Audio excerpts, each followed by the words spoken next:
Mbola amin'izay pejim-baovao politika izay hatrany dia nanambara Andriamarivo Rakotovao filoha nasionalin'ny antoko hery vaovao any Madagasikara. Fataoriany fanambarana nataon'i Zuma lasa teo dia manohy ny asany amin'ny fandraisana anjara amin'ny fampandrosoana ny firenena sy ny fiarovana ny fenitra demokratika ireo mpikambana ao anatin'ny maro anisany. Io jerentsika ny sary. Manohy ny asany amin'ny fandraisana anjara amin'ny fampandrosoana ny firenena sy ny fiarovana ny safidim-bahoaka ary ny fiarovana ny fenitra demokratika ireo mpikambana ao anatin'ny maro anisa izay nanao fanambarana teny amin'ny kalitaona nosy ny Zuma lasa teo. Io nambaran'Andriamarivo Rakotovao filoha nasionalin'ny antoko hery vaovao any Madagasikara. Io tsy natao hoe fikambanana hoe anankiray aharitra be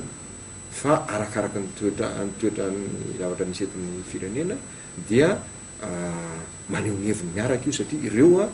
ny manamafy ara-politika aloha an'ilay fitondrana nefa mipita ihany koa zany any amin'ny toko hoe ady hevitra mba hitondrana an'izay fampandrosoana eto Madagasikara. Anisan'ny fampiarana ny dinan'ny fandraisana ndraikitra na ny pacte de responsabilité ireny hetsika toy ireny ny fampandrosoana ny firenena ny tanja lehibe ao anatin'ity fivondronana ity. Ilay resaka pacte de responsabilité mihitsy ny hoe fanantona ny exécutif sy ny parlementaire mba hanao zay anamaforona zao fitondrana zao afahantsika mitodika bebe kokoa ny fampandrosoana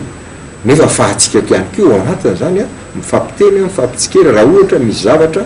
tokony fampitenenana amin'ny zavatra zay tsy lavina mihitsy fa nitsekenany tonga dia hitsangananay dia mameriteny amin'ilay hoe tonga dia famafazana lainga sy ny sisa ma hitaritana ny olona indrindra hitarika ny olona any amin'ny zavatra tsy ara-dalàna.